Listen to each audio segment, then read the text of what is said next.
Councillor Perks to speak. Thank you, Speaker. I want to begin by acknowledging the importance of what Councillor Matlow just said. Buried in his speech was a very important and central notion to how we should think about this. What moving to bicycles does is allows us to make better use of the existing and scarce infrastructure that we have. There are only so many roads you can have in the City of Toronto. There are only so many subway lines that you can have underneath the City of Toronto. And if we get people onto bicycles, we use our existing infrastructure better. We move more people without having to build major new capital infrastructure.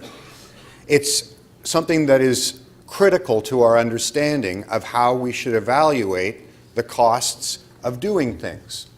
Instead of relying on giant new mega projects in a vain attempt to try to move more people around into a very constrained downtown, what we should be doing is allocating the scarce road space better. That's the real financial and economic issue. And that's why, quite frankly, I was so disappointed at being lectured by the budget chief on the cost of this proposal. Where was the concern about the cost to the City of Toronto when we decided to go the hybrid route on the Gardiner?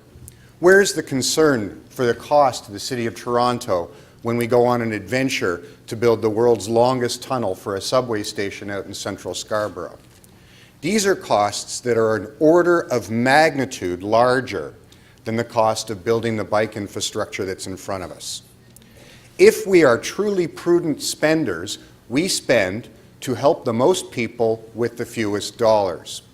I asked the General Manager of Transportation offline just a moment ago, if we built out the whole bike plan that's in front of us, what would we be looking at in terms of new people served?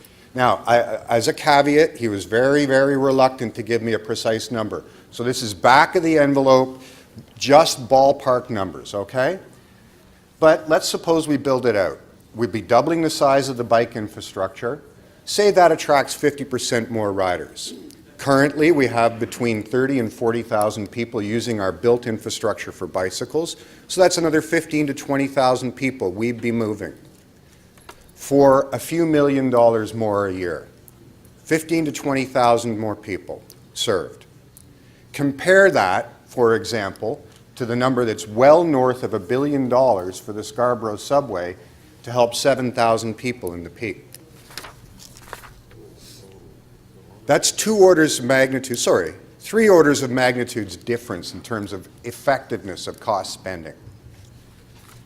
So before you start to concern yourself with how this will cost some money, please take a look at the decisions we've taken during this term of council that are orders of magnitude worse in terms of effectively moving people in the City of Toronto, orders of magnitude less responsible in terms of public finances, orders of magnitude worse in terms of meeting the needs that the city manager outlined and that the budget chief spoke about.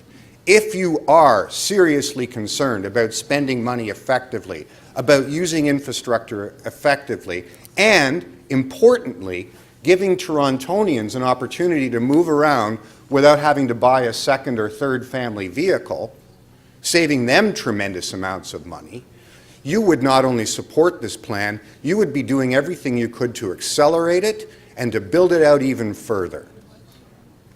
If you seriously vote against expanding as fast as we can on bicycles because of some trumped up notion that it's going to cost money, you have truly lost your way in terms of how we spend for impact, how we help Torontonians meet their budget needs, how we manage this government effectively. If you do care about how to manage public finances better, you should be getting this project done as fast as possible on the shortest timeline possible. That's the way to actually help our bottom line and the bottom lines of the people we serve.